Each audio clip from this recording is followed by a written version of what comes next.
The pain of the Jewish people is crying out from the ground, from every nation in the world. I was visited when I was in Auschwitz. I took many groups to Auschwitz of Christians, of Jews. I am a Sephardic Jew. That's a Spanish Jew from the Spanish Inquisition. And one day God took me to Auschwitz with a group of people. And we were at the ash field. If you've been to Auschwitz, you know that the ash field is the largest Jewish cemetery in the world. 1.5 million Jewish people have been made into ashes by the Nazis over there. And I had a team with me of intercessors. And I said to all of them, go and pick up a corner, pray, see what God wants to tell you here. I picked up the middle of the ash field. There was only one tree in there. And I heard the voice of the God of Israel speak to my heart and tell me, lie down and rest on this field. And I said, God, how can I, a Jew, rest on the ashes of my people? And he just firmly spoke to me, do what I say.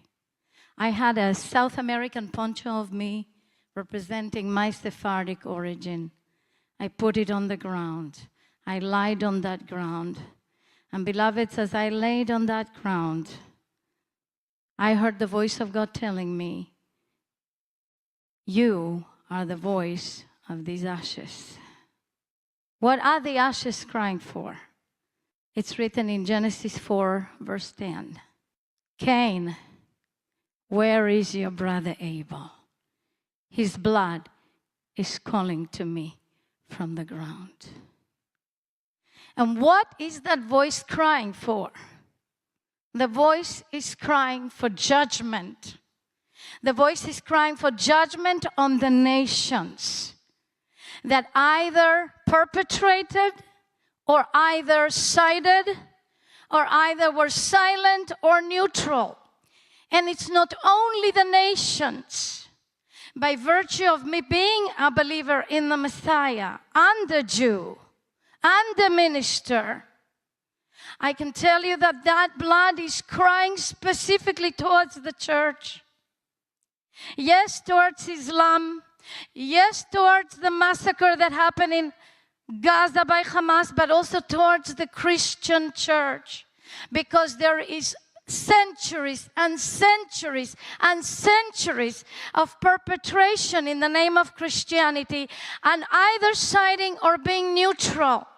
And these centuries and centuries are now looking at our face and slapping us in the face and saying, will all the nations in Christian Europe, even though it's not so Christian anymore, or will all the nation of the USA, that I'm also a USA citizen besides being an Israeli citizen and a Jew, will the Christians in all these nations rise up and not only bless Israel in word, but make restitution for the sins committed against her?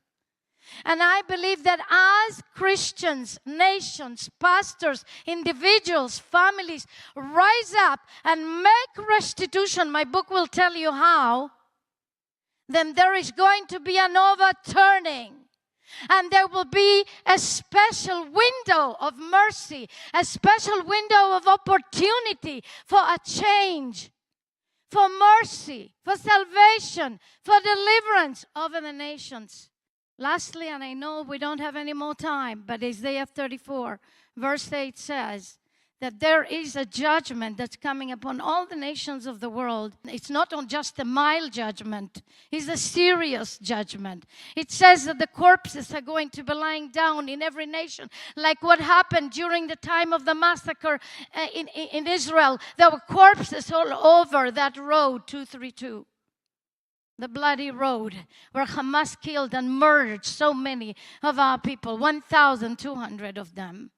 But there's going to be exactly the same thing and worse to every nation. And then you ask yourself, why? But why, God? Why? And it says, because God has a day of vengeance for the hostility against Zion. That's it, beloved. Point blank. President Donald Trump, and I still call him President Donald Trump, I believe we'll have a second chance for only one reason, and one reason alone. It's to do right by Israel. And every president and prime minister in the world may get a chance only by one reason alone, to do right by Israel. Please take this book. It's a smooth stone to kill the Goliath. Yes, it is. Boom! It is a smooth stone to kill the Goliath. Take it. Share it. Give it away. Pass it on. But please pass this message on, because the time is too late. Thank you, and God bless you.